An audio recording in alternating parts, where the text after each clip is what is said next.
we are going to say our research hypothesis is that the difference between these samples should not be equal to 0. And down here, we're going to say that the difference between these samples should be equal to 0. In other words, here we're saying that samples 1 and 2, or samples A and B, come from the same population, so their population mean is 0 if we consider them separately. And up here, we're saying it's not equal to 0. Okay, now we're going to talk about our sampling distribution for this problem. It's a t-test, so it's going to be mostly normal. And just like we did for that t-test for dependent samples, here, when we talk about this distribution,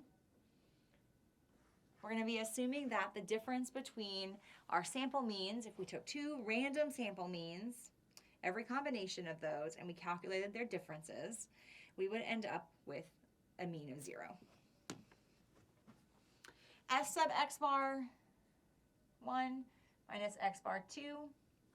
This is our standard error. And here our formula gets a little crazy. So the formula here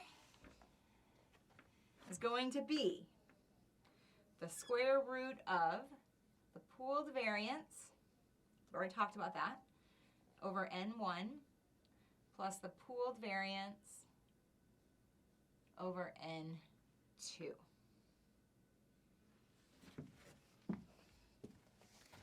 So before we can finish step 2, we've got to go through all the work of actually figuring out what the standard error is, which is going to require calculating the pooled variance. When you've got raw data like this, in order to calculate the pooled variance, we're going to eventually use this formula, the sum of squares from group 1 plus the sum of squares from group 2 over the degrees of freedom from group 1 plus the degrees of freedom from group 2. So we need to calculate each of these things. The degrees of freedom are actually pretty easy. Just like in our other tests, the degrees of freedom are going to be n minus 1, except in this case, we're breaking it up into group 1 and group 2. Where group 1 is section A, there's 3 people in that group, so 3 minus 1 equals 2. And then the degrees of freedom here is going to be n minus 1. Section B is group 2. They have 3 people as well, so their degrees of freedom are going to be 2. Sum of squares. Okay, so you find the sum of squares by doing the same kind of math that you always do. This time we're back to x scores.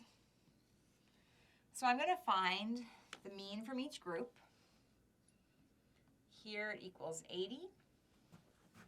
Here it equals 70. And then for each score, I'm going to calculate their deviation score and then their squared deviation score. So 80 minus 80 is 0, 75 minus 80, negative 5, positive 5. Notice that I'm comparing these scores to their sample mean. I'm going to end up with 25. Add these square deviation scores up to find the sum of squares of group 1 is 50. And then do the same thing down here with group 2 or format B. So I've got negative 10, 0, 10, 100, 0, 100. My sum of squares down here, sum of squares for group 2 equals 200. So when I plug these into my formula over here, I end up with 200 plus 50. This should actually be reversed. And that gives me pooled variance of 62.5. I'm going to take that value and plug it into this formula down here. Okay, so we're calculating the standard error, and we've got to plug our pooled variance into that number. So we've got 62.5 over 3 plus 62.5 over 3, the square root of that whole thing. And I am pretty sure that that ends up giving us a value of 6.45.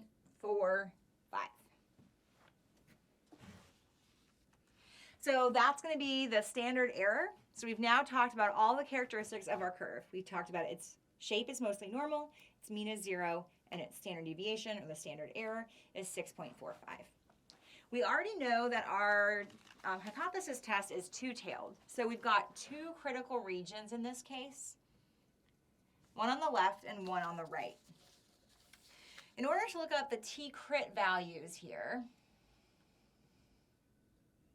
we're going to have two, one positive and one negative. We need to remember how to use the t-table when we've got multiple samples.